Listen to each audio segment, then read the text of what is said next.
नहीं नहीं, एकादशी है कौन, क्यों इसकी इतनी प्रधानता है, क्यों इसकी पुण्यता है, ऐसा क्या है एकादशी में जो इसकी पुण्यता मानी जाए? कौन है ये जो भगवान नारायण तक एकादशी का व्रत करते हैं? सुभद्रा जी को भगवान जगन्नाथ ने, जगदीश ने एकादशी का व्रत कराया था।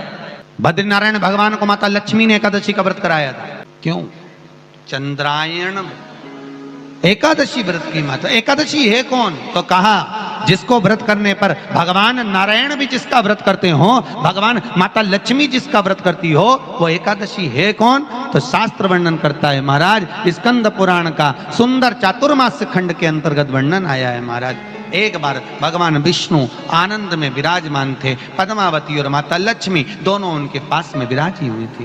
भगवान लक्ष्मी और पद्मावती दोनों बैठी, एक सिर के पास, एक चरण के पास।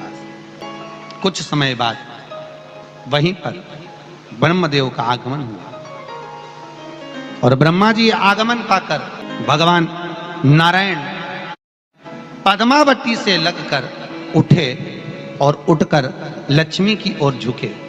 झुकने पर इन तीनों के समागम से भगवान नारायण के हृदय चित्त से एक कन्या प्रकट हो गई। उस कन्या का नाम एका था। क्या नाम था? एका। अब 10 उसके गुण इतने प्रबल थे, वो 10 गुण उसके बड़े प्रबल थे कि वो एका जिसको निहारती थी उसको संपदावान बना देती थी। जिसको देख लेती थी उसके जीवन में वो आनंद की अनुभूतियां करा देती थी। एका जिस मार्ग से जाती थी उस मार्ग के द्वार खोल देती थी। एका का पुण्य इतना पुण्य प्रखर। पद्मावती और लक्ष्मी ने कहा महाराज ये बेटी आपके द्वारा निर्मित हुई है, इसका कन्यादान करना चाहिए। हमारे यहाँ हिंदू धर्म में रीति है, जिस दिन कन्यादान करा जाता है उस दिन व्रत रखा जाता है। अब आजकल रखते कि नहीं रखते हो मालूम नहीं, और कन्यादान करते समय व्रत रखा जाता है। व्रत रखना, एका का कन्यादान करना है। भगवान बोले कन्यादान करें, किसको दें? एका किसको दी जाए?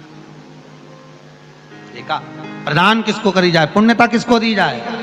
भगवान नारायण ने उसी समय लक्ष्मी और पद्मा से पूछा, तुम एकादशी के दिन जब आप जल शंकर को चढ़ाने तो रोज ही जाते, जब एकादशी का दिन रहे और शंकर जी के मंदिर में आप जल समर्पित करें तो 3 बार मुख से स्वधा स्वधा स्वधा या स्वधा स्तोत्र का पाठ, जिसमें 12 श्लोक 2-4 हैं। पैसा तो आ रहा है पर घर में टिक नहीं रहा। डॉक्टर में, पुलिस में, एक्सीडेंट आदि में, कहीं गलत जगह पर, व्यसन में अगर पैसा जा रहा है, जुए में, मांसाहार, मदिरा पान, या कहीं आया पैसा, पैसा आने में कमी नहीं, आ रहा है पर टिक नहीं रहा, रुक नहीं रहा। कोई मांगने आ गया, दे दिया, फिर वहां से अपने पास नहीं आ रहा, अपन कह रहे हैं भैया हमारा पैसा लौटा दो, नहीं आ रहा। तो महाराज शिव महापुराण की कथा कहती है एकादशी के दिन गंगा के जल में मात्र 7 बेलपत्री डालकर जो नंदीश्वर भगवान अर्थात जो शंकर जी के शिवलिंग के सामने नंदी होता है, उस नंदी के चरण पर गंगा का जल चढ़ाकर बेलपत्री शिव पर समर्पित कर देता है, उसके घर में रुपया रुकना चालू हो जाता है। फिर वो गलत जगह पर नहीं जाता, गलत स्थान पर वो धन जाएगा ही नहीं। तूने समझा, मांग तुझे क्या चाहिए। एकादशी ने भगवान विष्णु से कहा, नाथ प्रभु वर दे दो, मृत्यु लोक में जो मनुष्य मेरा व्रत करेगा, चाहे जलचर, थलचर, वायुचर या सांसारिक मनुष्य, मेरा अगर एकादशी का व्रत करेगा प्रभु, उसके यहां धन धान्य वैभव सुख संपदा बढ़ेगी और उस जीवात्मा को नरक नहीं भोगना पड़ेगा, सीधे वैकुंठ का उसको वास मिलेगा। जब जीव आत्मा को लेकर चला जाएगा, यम के दूत जब बंदी बनाकर ले जा रहे होंगे उस जीवात्मा को जिसके प्राण छूटे होंगे, यम के दूत जब बंदी बनाकर ले जा रहे होंगे, तब मुझे वर दो कि मैं इसका हाथ पकड़कर बेतरनी से पार उतार कर सारे नरकों से निकालती हुई आपके धाम में लेकर आऊं। भगवान ने वर दे दिया, तथास्तु। हे एकादशी सुनो, मृत्यु लोक का मनुष्य अन्न का त्याग कर कर, क्योंकि अन्न में एकादशी के दिन पाप पुरुष रहता है, अन्न का त्याग कर कर एकादशी के दिन जो मनुष्य तुम्हारा व्रत धारण करेगा, उस व्रत को करेगा और उस व्रत को धारण करेगा, उसकी मनोकामना पूर्ण होकर वो मेरे ही धाम को जाएगा। ये तो हुआ एकादशी के जन्म की कथा। एकादशी के दिन गंगा के जल में मात्र 7 बेलपत्री डालकर जो नंदीश्वर भगवान अर्थात जो शंकर जी के शिवलिंग के सामने नंदी होता है, उस नंदी के चरण पर गंगा का जल चढ़ाकर बेलपत्री शिव पर समर्पित कर देता है, उसके घर में रुपया रुकना चालू हो जाता है। फिर वो गलत जगह पर नहीं जाता, गलत स्थान पर वो धन जाएगा ही नहीं। बेटा अगर व्यसन में पड़ा हुआ है, मदिरापान में पड़ा हुआ है, मांसाहार में, जुए आदि में जा रहा है, तुम्हें लग रहा है कि मेरा बेटा गलत मार्ग पर जा रहा है, ये मित्र दोस्ती गलत हो रही है, वो सही जगह पर आ जाए। करना है एकादशी।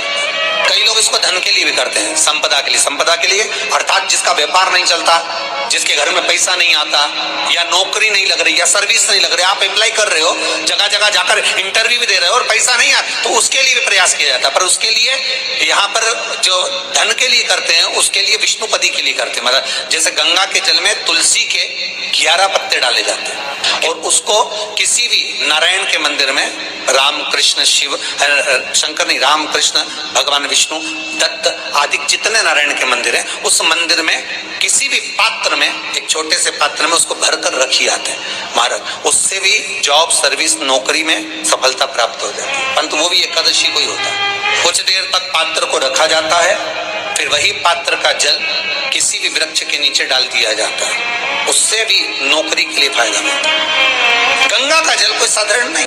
दशमी, एकादशी और द्वादशी, इन 3 तिथियों पर एक रोटी में थोड़ा सा मीठा रखकर सोमक पितृ का नाम लेकर यदि गाय को खिला दिया जाता है, तो अगर कोई पूर्वज प्रेत योनि में भी पड़ा हुआ होता है, भटक रहा होता है, जिसको पिंड नहीं मिला, जो अचानक मर गया होता है, अधोगति में चले गया होता है, उस जीव की मुक्ति दशमी, एकादशी और द्वादशी, ये 3 दिन सोमक पितृ का नाम लेकर रोटी में, पूड़ी में मीठा रखकर अगर गाय को खिला दिया जाता है, ये 3 दिन तक, तो वो पितृ कभी भटकते नहीं है, उनको मुक्ति प्राप्त हो जाती है, मोक्ष में।